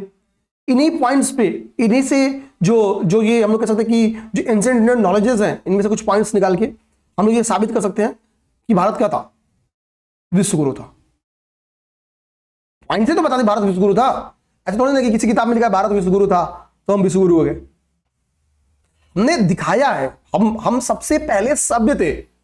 ठीक है, वो तो व्हाइट मैन बर्डन सीरी, ठीक है, और ऐसे बहुत सारी सभ्यता का सिद्धांत लेके ब्रिटिशर्स लाएंगे कि हम असभ्य हैं, हमको सभ्य करना है।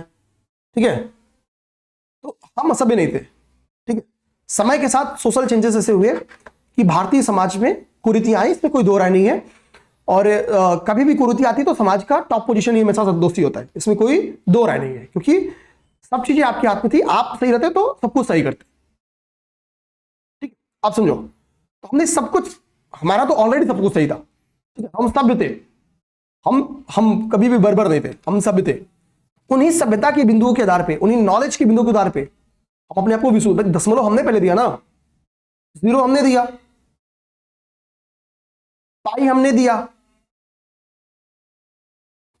उस ड्यूरेशन में हमने एक ऐसा स्ट्रक्चर बनाया, आज तक मोर्चा नहीं लगा। बताइए किसकी बात कर रहा हूं? तो ये पॉइंट से तो बता रहे हैं भाई,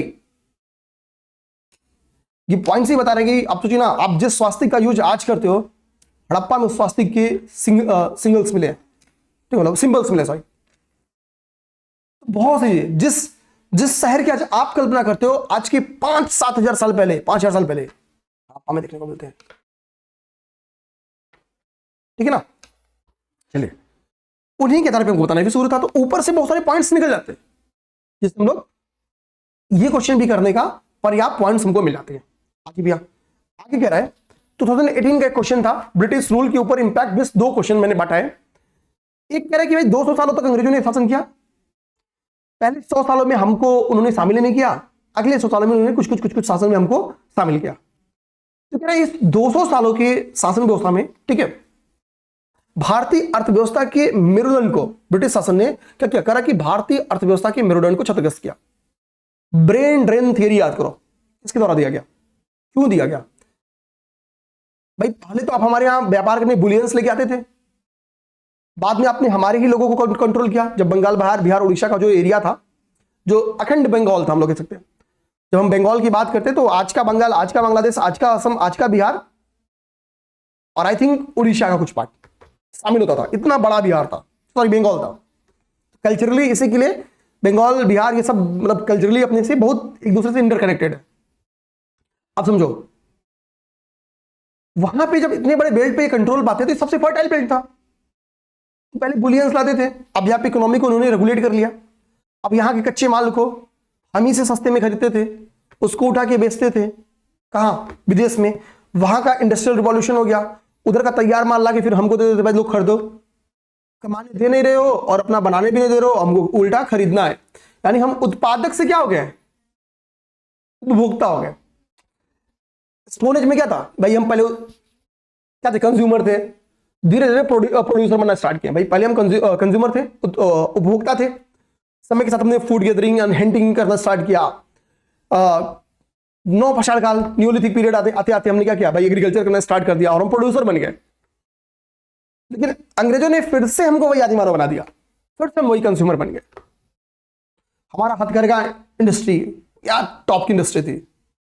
सोचो कितनी गजब की इंडस्ट्री हमारी रही होगी मैनमेड, कि अंग्रेजों को अपने कानून में संशोधन करके कहना पड़ता है कि भारतीय वस्तुओं को नहीं एक्सेप्ट करना है, दिखना नहीं चाहिए, और हाईली, बहुत ही हाई पेनाल्टीज लगाया।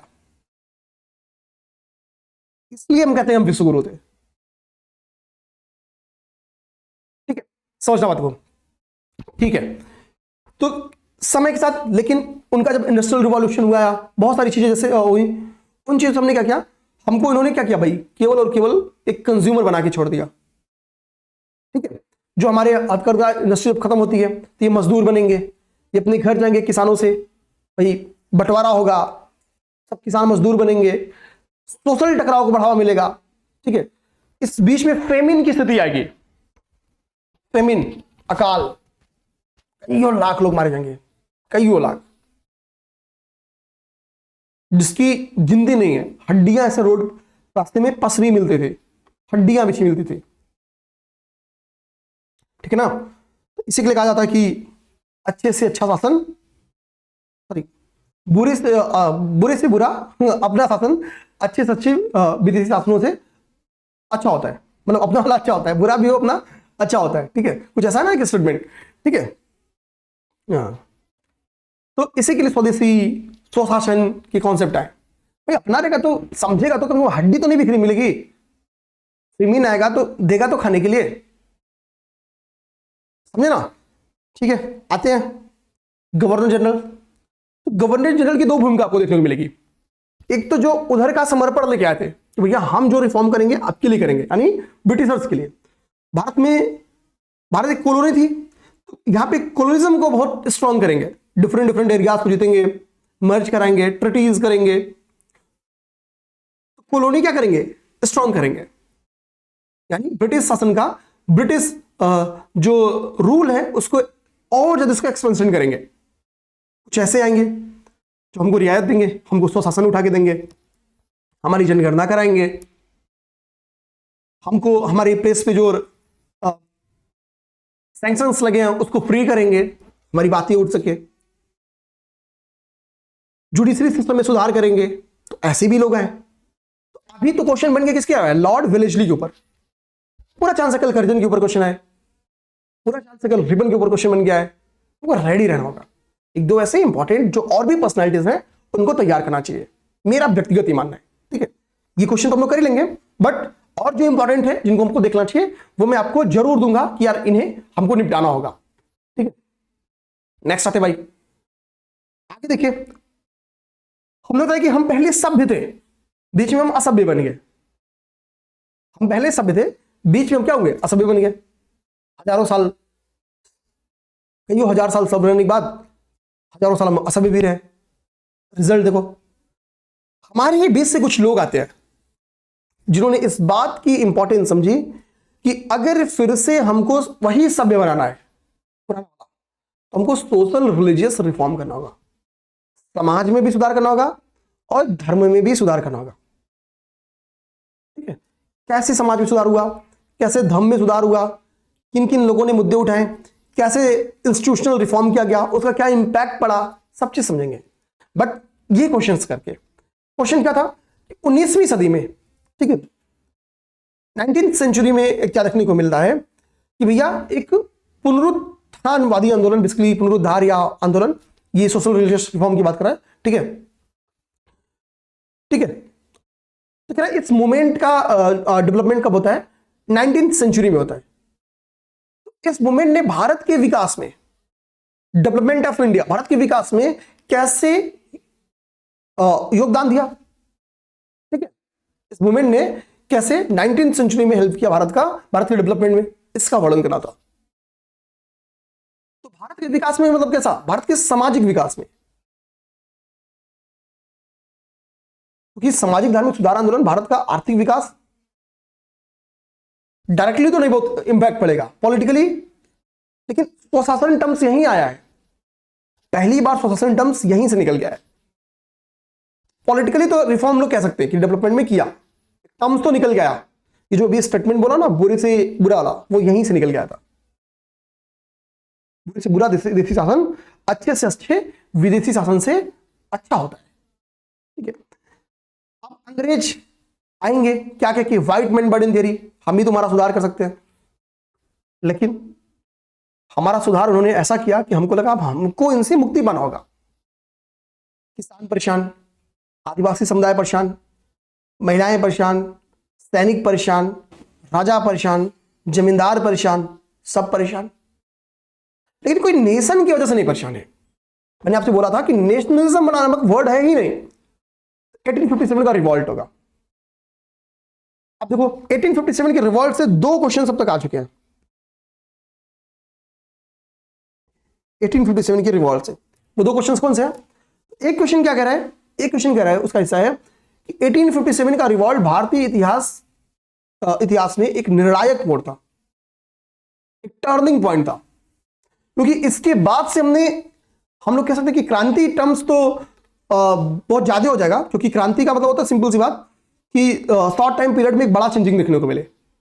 लेकिन आफ्टर 1857 शॉर्ट टाइम पीरियड का मतलब शॉर्ट टाइम तो नहीं लगा, समय तो ज्यादा लगा रिफॉर्म में, मतलब पॉलिटिकली रिफॉर्म में, बट एक निर्णायक मोड़ तो था। उसके बाद से हमने जो नेशनलिज्म की वो धारा पकड़ी ना, वो तगड़ी धारा जिसे कोई तोड़ ही नहीं था।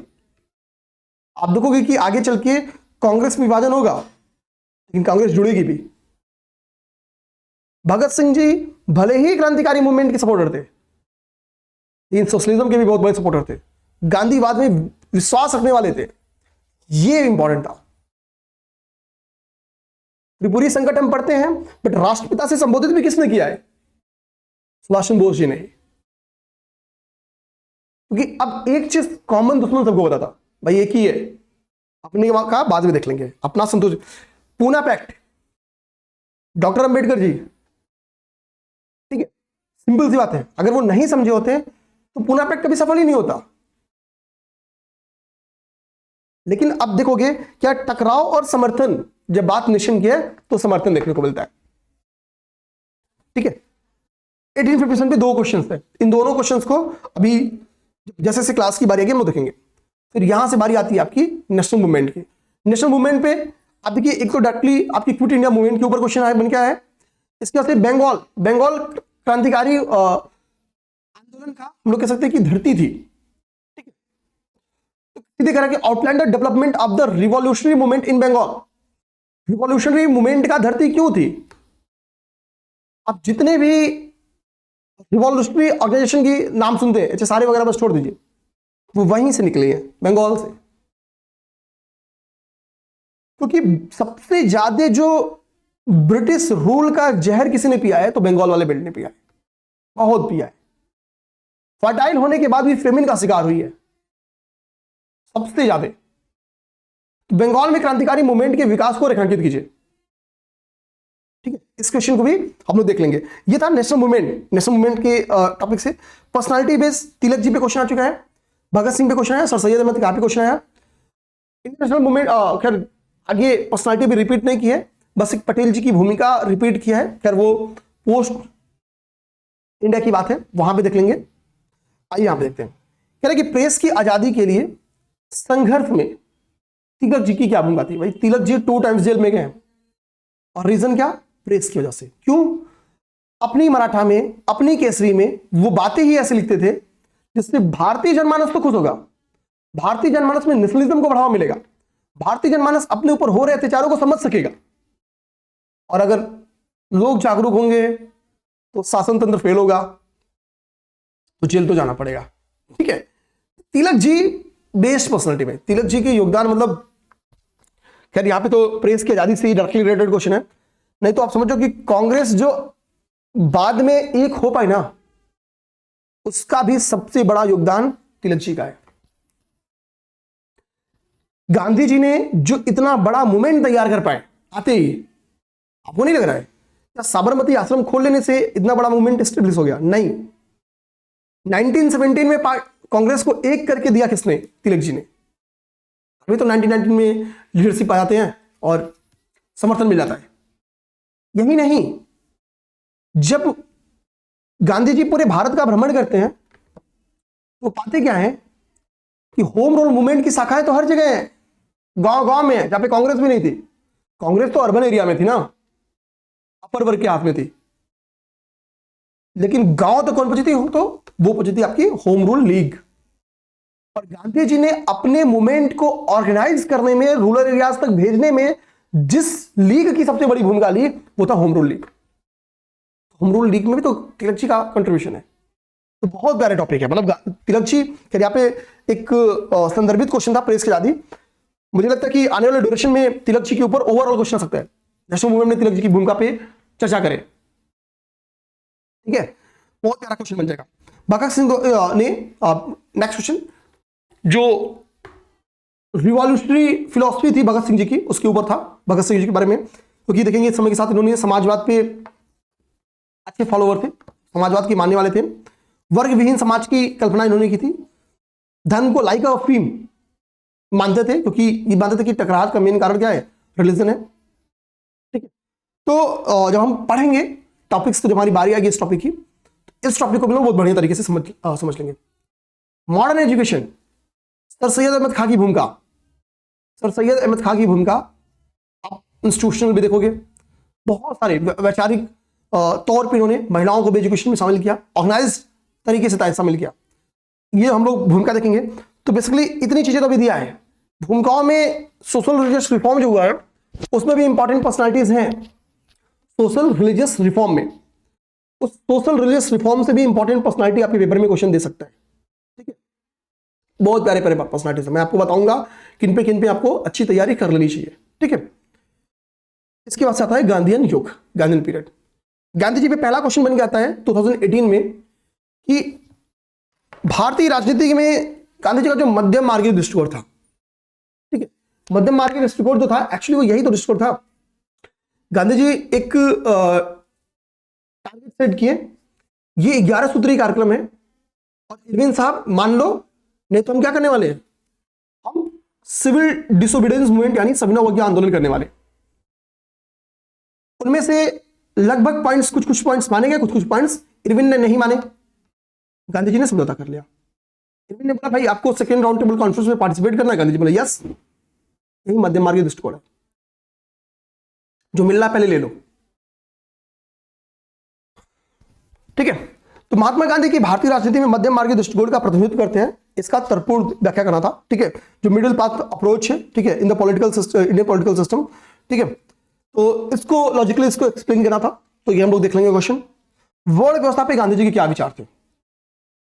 ठीक है, गांधी जी के विचार वर्ण व्यवस्था पे क्या थे? ये एनसीईआरटी में ये टॉपिक छिड़ी है, इसलिए मुझे लगता है कि एनसीईआरटी में एक टॉपिक और भी छिड़ी है। टैगोर जी और गांधी जी के विचारों में जो मतभेद है एजुकेशन को लेके, ठीक है, वो वहां से भी क्वेश्चन बन के आ सकते हैं। ये भी एनसीईआरटी का ही टॉपिक है। ठीक, आई थिंक 7th या 8th के ही एनसीईआरटी में आपको मिल जाएगी, 8th के एनसीईआरटी में मिल जाएगी। ठीक है, ये देखेंगे evaluate the views of Gandhi ji on the varna system. Gandhi ji मानते थे कि वर्ना सिस्टम होना चाहिए। ठीक है, वर्ना सिस्टम को गांधी जी एक्सेप्ट करते थे ताकि सोशल जो चीजें वो बनी रहे। आज आप समाज को इतना अग्रणी देख रहे हो ना कि भाई आज तो देखो सब जाति के लोग सब चीज करना चाहते हैं। ठीक है, अब आते हैं हम लोग इंडिया आफ्टर इंडिपेंडेंस। पटेल जी की भूमिका पे 2 टाइम क्वेश्चन आया, 2018 में क्वेश्चन आया, सेम वही क्वेश्चन कि वल्लभ भाई पटेल जी की भूमिका बताइए किस चीज के लिए? तो रियासतों के जो प्रिंसली स्टेट्स हैं उनको इंटीग्रेशन के लिए, उनके विलीनीकरण के लिए, उनके एकीकरण के लिए क्या भूमिका थी? आगे देखिए 2023 में स्वतंत्रता प्राप्ति के उपरांत भारत के एकीकरण में सरदार पटेल जी की भूमिका, अभी कल ही या परसों उनकी जन्मदिन भी था। ठीक है, तो पटेल जी के सेम क्वेश्चन देखिए ना, 2018 और 23 का सेम टू सेम वही क्वेश्चन बन के पेपर में आया, एक भी शब्द का अंतर नहीं है, एक भी शब्द का अंतर नहीं। और यही पटेल जी हटा के मेनन पे क्वेश्चन आया तो सेम आंसर बनेगा। नेक्स्ट आते हैं, स्वतंत्रता के तुरंत बाद भारत के समक्ष क्या चुनौतियां थी? तो उनमें एक चुनौती क्या थी? प्रिंसली स्टेट्स का विलीनीकरण। उसका एक हिस्सा क्वेश्चन का एक हिस्सा तो ऊपर से मिला था ना, तो पीवाईक्यू का इंपॉर्टेंट समझो। हालांकि आफ्टर फ्रीडम या इंडिपेंडेंस इकलौती चुनौती यही नहीं थी, ये तो एक बड़ी चुनौती थी, लेकिन देश का विभाजन धर्म के आधार पर, धार्मिक तनाव बढ़ गए हैं, धार्मिक सद्भाव एक हो। दूसरी बात, कई सारे लीडर्स का मानना था, अरे क्यों मारा है, कई सारे लीडर्स का मानना था कि भारत को हिंदू राष्ट्र घोषित करना चाहिए। गांधी जी खैर उसमें समर्थक नहीं थे, बहुत सारे, अब हमको पॉलिटिकली नहीं जाना कि किन्ने किन्ने ये बोला कि हिंदू राष्ट्र बनना चाहिए। ठीक है, क्योंकि एक तो इस्लामिक राष्ट्र के नाम पे पाकिस्तान का न्यू पड़ा था, धार्मिक आधार पर विभाजन हुआ था, इसमें कोई दो राय नहीं देखो, लेकिन हम उसके बावजूद धार्मिक राष्ट्र नहीं बने। क्यों? हम फिर से वो, अब जो लोग हैं हम अपने में मिलजुल के रहे, हम एक बाग के वो सुनहरे फूल बन सके, मिलजुल के रह सके, उस कल्पना को पोषित किया हमने। तो भैया पहले इंटरनल शांति रहे, क्योंकि मैसेज क्या गया है? धर्म के आधार पे विभाजन हुआ है। तो उधर से भी लाशें इधर आ रही थी और इधर से भी लाशें उधर जा रही थी, पूरा ट्रेन भर भर के, ये चीज ब्रेक होनी थी। अगला क्या दिक्कतें थी? कास्टिज्म बहुत तगड़ा था भारत में, उस पे गरीबी बहुत तगड़ी थी। 1962 में हमने क्या किया आफ्टर, हम लोग 62 थोड़ा ज्यादा बोल रहा हूं, आई थिंक आफ्टर 65 वो 70 का दशक, हमने ग्रीन रिवॉल्यूशन को एक्सेप्ट किया, तब हमारा पेट अपने से भरना स्टार्ट हुआ। आज हम बिगेस्ट प्रोड्यूसर है। कल्पना करो वो ग्रीन रिवॉल्यूशन ना होता तो, कल्पना करो स्वामीनाथन जी की भूमिका को। तो चैलेंजेस, उन चैलेंजेस के ऊपर क्वेश्चंस था, उसका एक हिस्सा तो खैर लिखा जाता है यहीं से, वर्ल्ड हिस्ट्री यहां से जाती है। बाल्कन संकट के ऊपर क्वेश्चन है 2021 में कि इससे आप क्या समझते हैं और वर्ल्ड वॉर 1 में इसकी क्या भूमिका थी। वर्ल्ड वॉर 1 का एक कारण है बाल्कन संकट, समझ लेंगे हम लोग, ठीक है। द्वितीय विश्व युद्ध, second world war, second world war हुआ क्यों? क्योंकि हिटलर ने नाजीवाद की फांसीवाद, नाजीवाद का पोषक बना और परिणाम क्या देखने को मिला कि जर्मनी का कि जो वर्ल्ड वॉर 1 में खोई हुई इज्जत थी, एक सिपाही के रूप में से देखा था और ठान लिया कि भाई कि हम उसको उठाएंगे। और भाई इज्जत चीज ही ऐसी होती है, जब इंसान, राष्ट्र एक ऐसा चीज है, समझ जाओ, जब इंसान को यहां लग जाता है ना, राष्ट्र एक बहुत प्यारी चीज है। नेशनलिज्म, इसी के लिए 1857 के बाद नेशनलिज्म आया, सोचो अंग्रेज हट गए, ठीक है ना। नेशनलिज्म से प्यारी कोई चीज ही नहीं है। आज इटली में फांसीवाद, इटली में फांसीवाद, फांसीवाद का लीडर कौन? मुसोलिनी। इनके पे इनकी जो विदेश नीति थी, फॉरेन पॉलिसी थी, इस पे क्वेश्चन बन के आया था। मुसोलिनी की बहुत बड़ी भूमिका है, ठीक है। ध्यान, इटली में जर्मनी के एकीकरण में बिस्मार्क की भूमिका है, ठीक है। उसकी भूमिका पे जर्मनी और इटली के एकीकरण में मुसोलिनी की भूमिका है, वहां भी क्वेश्चन क्या है। Napoleon, very important topic, Napoleon को क्रांति पुत्र कहा जाता था। वो कहता था कि मैं तलवार के दम पे आया हूं और तलवार के दम पे ही रहूंगा। नेपोलियन भी एक सैनिक था और सम्राट बना। कैसे बना? नेपोलियन का एक महाद्वीपीय व्यवस्था है, वो क्या थी? बहुत सारे प्यारे प्यारे क्वेश्चन बन सकते हैं, ठीक है। तो फ्रांसीसी क्रांति पे भी क्वेश्चन बन सकता है और आगे आई भी है फ्रांसीसी रिवॉल्यूशन पे क्वेश्चन। फ्रांसीसी क्रांति प्रबोधन काल का सुपरिणाम था। फ्रेंच रिवॉल्यूशन पे क्वेश्चन बन क्या है। जैकोबिन्स कौन थे और जैकोबिन्स का जो फ्रांसीसी रिवॉल्यूशन था उसमें क्या कंट्रीब्यूशन था। तो फ्रांसीसी रिवॉल्यूशन वेरी इंपॉर्टेंट टॉपिक है, मैंने आपको दिखाया भी था, ठीक है। वहां से क्वेश्चन बन क्या है। अब इसके बाद से आपका लास्ट टॉपिक यहाँ पे है इंडस्ट्रियल रिवॉल्यूशन, ठीक है। यहां से क्वेश्चन बन क्या है। एक तो डायरेक्टली क्वेश्चन था, ये इंडस्ट्रियल रिवॉल्यूशन ने बहुत सारे एरियाज में प्रगति की, तकनीक में प्रगति खासतौर पे की, ठीक है। और उस तकनीक की प्रगति में क्या किया, कहीं ना कहीं हम लोग कह सकते हैं कि यूरोप को यूरोप बना दिया और इंग्लैंड को इंग्लैंड बना दिया। कह रहा कि ये केवल तकनीकी प्रगति ही नहीं, सामाजिक और आर्थिक प्रगति भी थी, ठीक है। सामाजिक और आर्थिक प्रगति क्यों? भाई इंग्लैंड में बाड़बंदी सुधार हो चुका था, इसने एक और अमीर वर्ग का जन्म दिया, समाज में सुधार भी किया और एक और सामाजिक वर्ग का जन्म भी दिया, ठीक है। कौन वर्ग? मजदूर वर्ग, कर्मकार वर्ग, कारखाना मजदूर हम लोग कर सकते हैं, ठीक है। इन टॉपिक्स पे क्वेश्चंस थे। उम्मीद करेंगे कि एक बार आप पूरी क्वेश्चंस को, ये जो भी आई थिंक लगभग 50-60 क्वेश्चंस होंगे, 50 क्वेश्चंस, इनको आपने देख लिया। हर साल देखो 6 क्वेश्चंस आपके मेंस में हिस्ट्री से आए हैं, 3 छोटे में 3 बड़े में, यानी 8 3 24 और 12 3 36, तो 36 + 24 30 50 10 60 मार्क्स के क्वेश्चन हर साल हिस्ट्री में आए हैं। 10 क्लासेस में मैं इस लेक्चर को समाप्त करूंगा और मेरा लेक्चर प्लान आपकी स्क्रीन पे यहाँ पे क्लियर दिख रहा है कि मेरा लेक्चर प्लान क्या होगा। लेक्चर 1 इंट्रो था जो कि आज समाप्त हुआ। लेक्चर 2 में हम देखेंगे इंडस्ट्रियल सिविलाइजेशन का क्वेश्चन और वैदिक पीरियड से 4 क्वेश्चन है, वैदिक साहित्य से, उन क्वेश्चंस को देखेंगे, 3 क्वेश्चंस उनमें से।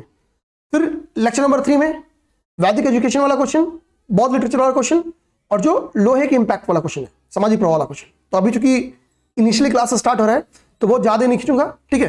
लेक्चर नंबर 4 में हम आर्ट एंड कल्चर को समाप्त करेंगे मौर्य गुप्ता और आर्ट एंड कल्चर से रिलेटेड जो नागर शैली और संगमकालीन संस्कृति के ऊपर जो क्वेश्चन है उनको समाप्त करेंगे। लेक्चर 5 में हम लोग जो विश्वगुरु वाला क्वेश्चन है वहां पे जाएंगे।